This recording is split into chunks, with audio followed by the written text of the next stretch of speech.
Está no ar o programa Presença Espírita na Bíblia, com José Reis Chaves e Celina Sobral. Tudo bem, Chaves? Tudo bem, graças a Deus. E com você, como é que estão Tudo as bem, coisas? graças a Deus. Bom ter você aqui com a gente sempre. Para mim também é sempre um prazer participar com você do Presença Espírita na Bíblia. Obrigada. Chaves, eu gostaria que você esclarecesse de uma forma simples como se dá a comunicação com os espíritos. Como é que nós podemos sentir isso como uma coisa natural? A mediunidade é uma coisa natural. Uns têm uma mediunidade mais forte, o Espiritismo chama de ostensiva, e outros têm uma mediunidade mais leve, mais sutil. Mas todos temos um pouco. Agora, muitas vezes o indivíduo, ele tem essa mediunidade simples, comum a todos, e num dado momento da vida dele, ela se torna especial, ela aflora. E como eu disse num outro programa recente, muitos, inclusive, têm essa mediunidade aflorada, destacada, no transe na hora da morte.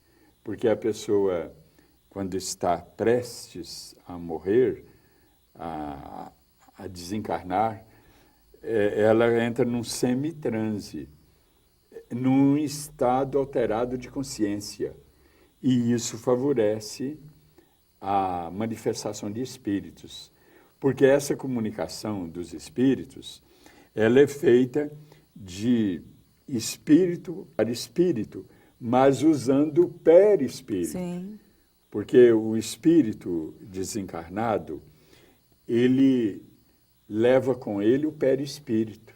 Que é matéria. Que é uma matéria muito sutil, diferente dessa nossa, matéria chamada quintessenciada, e através desse perispírito, ele entra em contato com o perispírito do encarnado.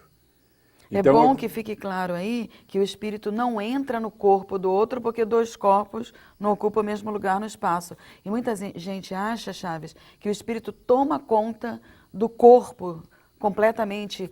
Aí haveria o desencarne. Não pode, porque o corpo, aí é um princípio até da física. Sim. Também. Dois corpos não podem ocupar o mesmo espaço simultaneamente. Sim. Quer dizer, ao mesmo tempo. O espírito também, ele não pode ocupar o corpo que está com outro espírito. Que está encarnado. Agora, o que há é uma interação, uma como você emanação, falou, perispírito a perispírito. Entre perispírito com perispírito.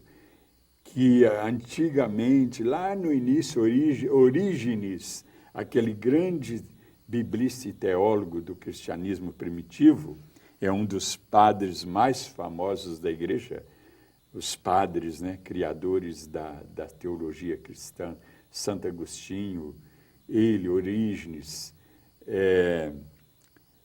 Cirilo, né, e muitos outros, Porfírio.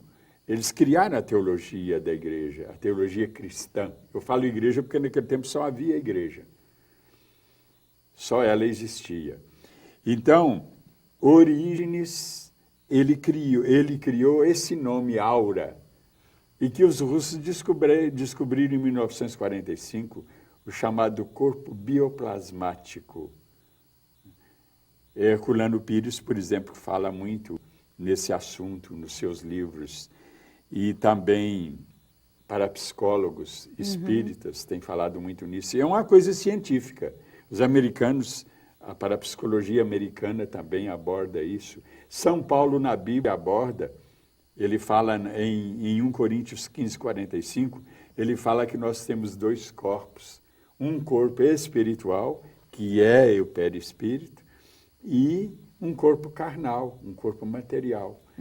Então, aliás, ele ainda diz até que o que ressuscita é o corpo espiritual, e não o corpo material, sim, carnal. Que a ciência mostra que volta ao pó, Não né? pode, E, aliás, o maior teólogo da igreja hoje, vivo, Andrés Torres Queiruga, da Universidade de Santiago de Compostela, na Espanha, ele escreveu um livro, Repensar a Ressurreição, lançado no Brasil pelas Paulinas.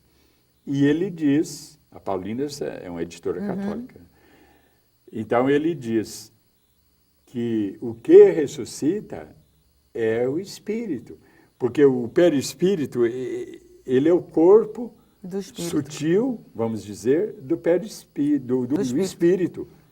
E por quê? O espírito perdeu o corpo físico, que vai para o cemitério, volta ao seu pó, mas o perispírito, ele fica sendo o corpo do perispírito, ou melhor, do espírito. E é esse perispírito que se manifesta. Ou melhor, o espírito se manifesta usando esse perispírito. E ele até se materializa. Sim. Por isso, lá nas aparições de Jesus aos apóstolos, ele disse para Tomé, ponha seu dedo aqui e veja que sou eu mesmo.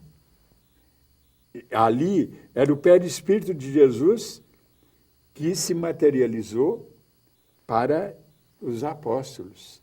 Então você pode até tactar, né, sentir.